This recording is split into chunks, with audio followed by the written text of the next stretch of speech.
First base affection. It's not talking about my first kiss. It's not. First base was the first time I saw you.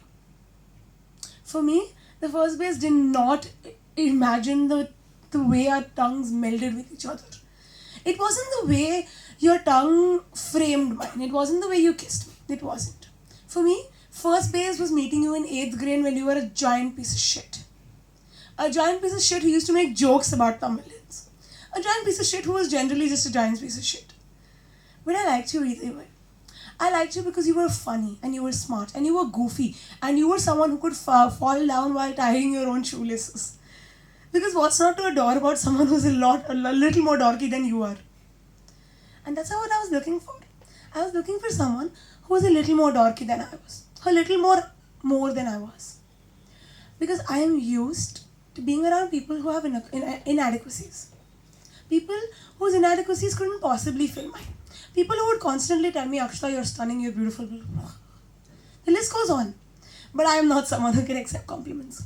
I will be the girl who looks the gift house in the mouth and says, what diseases are you carrying? I probably shouldn't. I should know better. I should do better.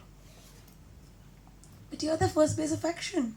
You're still going to be the first person I ever looked at and thought, God damn. And that was a word I didn't even understand what it meant back then. I turned 20 last week. And for me, that sucked. Because for me, I had idealized 19. I wanted to be 19 since I was 7. I thought it was a really cool number, The 1 year before adulthood and like post-teenage haphazards. The haphazards, that was our love life. But I won't talk of you anymore. I generally end up making poetry about people. I should do it better, right? I should make poetry about the leaves and the landscapes and make it more poetic. But what is more poetic than your first love? What is more poetic than the first person who broke your heart?